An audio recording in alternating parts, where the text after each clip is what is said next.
అయితే ఇప్పుడు Indian students చాలామంది అబ్రాడ్ వెళ్ళాలి అనుకుంటున్నారు. ఇప్పుడు కొంత హోల్డ్ అవుతున్నారు. ఎందుకంటే స్ట్రిక్ట్ చేశారు visa processing in other countries అంటున్నారు. మీరు చెప్పండి అసలు అడ్వాంటేజెస్ ఏంటి అబ్రాడ్లో సెటిల్ అవ్వడానికి కానీ, అబ్రాడ్లో చదువుకోవడానికి కానీ ఉన్న అడ్వాంటేజెస్ ఏంటి ఇప్పుడు మన ఇండియన్ స్టూడెంట్స్కి? చూడండి, ఇప్పుడు కెనడా ఎగ్జాంపుల్ చెప్తున్నాను. కెనడాలో రూల్స్ మార్చారు. ఫస్ట్ ఏముండేదంటే ఎవరైనా కెనడియన్ స్టూడెంట్ ఎవరు వచ్చినా వాళ్ళ స్పౌస్ని కూడా తీసుకెళ్లొచ్చు, వాళ్ళు వర్క్ చేయొచ్చు. They can work for any client. ముందు అలా ఉన్నది. కానీ ఇప్పుడు రిస్ట్రిక్ట్ చేసేసారు. Only whoever go for master degree they are eligible, they can get their spouse అన్నట్టు, దే కెన్ వర్క్ దేర్ అన్నట్టు పెట్టారు. ఇదంతా ఏమైందంటే కెనడియన్ గవర్నమెంట్ ఈ స్క్రాప్ అంతా వచ్చేది. కొన్ని పంజాబీ వీళ్ళంతా ఏంటంటే ఆఫ్టర్ 12+ వెళ్తూనే వాళ్ళకి వాళ్ళ స్పౌస్ని తీసుకొస్తారు.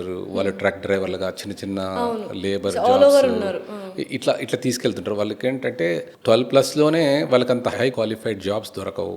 ఇట్లా స్ట్రగుల్ ఉండేది వాళ్ళకు ఉంటుంది. ఇది ఓవర్ క్రౌడ్ అయిపోయింది కెనడాలో. సో ఈ స్క్రాప్ అంతా అవాయిడ్ చేయాలంటే, పార్ట్ టైం జాబ్స్ దొరకట్లేదు చాలా జనానికి. ఈ స్క్రాప్ను అవాయిడ్ చేయాలంటే ఈ open work for spousal work పర్మిట్లు తగ్గించేశారు. అంటే ఏంటి, అందరికి తగ్గించలేదు. మాస్టర్ డిగ్రీ వాళ్ళకి ఉన్నాయి ఇప్పుడు. బిలో డిగ్రీ ఉంటుంది కదా, +2 తర్వాత వచ్చే వాళ్ళకంతా తగ్గించారు. చైల్డ్ కేర్ కోర్స్ తీసుకుంటారు, వచ్చేస్తారు అట్లా వాళ్ళకి. ఎందుకంటే వాళ్ళ ఎలిజిబిలిటీ కూడా సస్టైనబిలిటీ తక్కువ ఉంటుంది. మన వాళ్ళు అనుకోరండి, మన సౌత్ ఇండియన్ 90% వాళ్ళకి ఇప్పటికి కూడా ఎప్పటికీ ఇంపాక్ట్ ఉండదు. ఎందుకంటే they go for PG. So I don't think it will impact.